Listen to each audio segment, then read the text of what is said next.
നിങ്ങളുടെ സംസ്കാരം ഇനിയും അറിയട്ടെ. എന്തേ ഖുർആനിനെ പറ്റി അങ്ങനെ?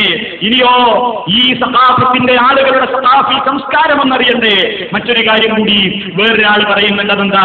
ലോകത്ത് എവിടെയും നിങ്ങൾ അള്ളാന്റെ പള്ളി എന്നല്ലേ കേട്ടിട്ടുള്ളൂ, അല്ലെങ്കിൽ മുജാഹിദ് പള്ളി എന്നൊക്കെ പറയാറുണ്ട്. പലിശ പള്ളി നിങ്ങളൊരു പള്ളിനെ പറ്റി കേട്ടിട്ടുണ്ടോ? ഇല്ല.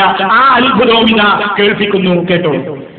ഗൂഡല്ലൂരിൽ നിന്ന് മൈസൂരിലേക്ക് പോകുമ്പോ നമുക്കൊരു പള്ളി കാണാം. എൻ്റെ ഒരു സുഹൃത്ത് ഞാൻ പോകുന്ന സമയത്ത് ചൂണ്ടിക്കാണിച്ചു തന്ന ഗൂഡല്ലൂർക്കാരൻ, ഈ പള്ളിന്റെ പേര് പലിശപ്പള്ളി എന്നാണ്. സുബ്ഹാനല്ലാഹ്, പള്ളിക്ക് പലിശപ്പള്ളി എന്ന് പേരോ? നമ്മൾ ഒരുപാട് പേര് കേട്ടിട്ടുണ്ട്, പക്ഷെ പലിശപ്പള്ളി എന്ന് അങ്ങനെ ആൾക്കാരിട്ട പേരാണ്. എന്താ സംഭവം എന്ന് ചോദിച്ചു. സംഭവം അറബിൻ്റെ അടുത്ത് നിന്ന് കാന്തപുരത്തിൻ്റെ ആൾക്കാരാണ് കാശ് വാങ്ങി പള്ളി ഉണ്ടാക്കാൻ ഏൽപ്പിച്ചു. അറബി വരുന്ന കാര്യമൊന്നും പറഞ്ഞിരുന്നില്ല. ഇവർ ആ കാശ് അബ്ദുന്നൂറിന്റെ കമ്പനി കൊണ്ടുകൊടുത്തു. നല്ല ലാഭല്ലേ, പള്ളി അവിടെ കെട്ടെ പിന്നെ ഉണ്ടാക്കാലോ വിചാരിച്ചു. അറബി ഒരു കൊല്ലം കഴിഞ്ഞിട്ട് വിളിച്ചു ചോദിച്ചു, പറഞ്ഞു ഞാൻ ഇൻഷാല്ലാ പള്ളിപ്പണി കഴിഞ്ഞില്ലേ, ഞാൻ ഇൻഷാല്ലാ പറഞ്ഞു. അറബിയോട് സന്തോഷം, നമ്മൾ ഉണ്ടാക്കിയ പള്ളിയല്ലേ, കഴിഞ്ഞിട്ടില്ല അറിയാൻ പറ്റുമോ? റെഡിയാണ് പറഞ്ഞു.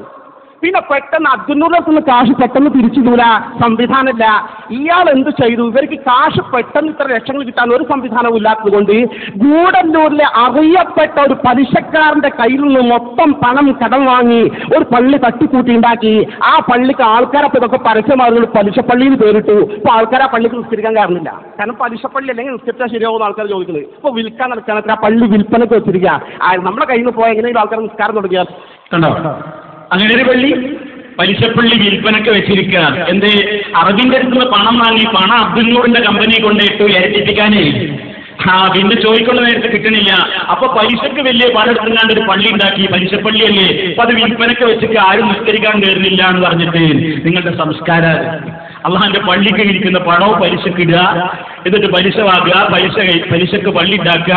ഈ രൂപത്തിൽ നിങ്ങളുടെ സംസ്കാരമാണ്. ഇതാ നിങ്ങളുടെ അപ്പുറത്തെ സമസ്തയുടെ നേതാവ് അബ്ദുൽ ഹമീദ് ഫൈസി അമ്പലക്കടവ് വിവരിച്ചിട്ടുള്ളത്. നിങ്ങളുടെ സംസ്കാരം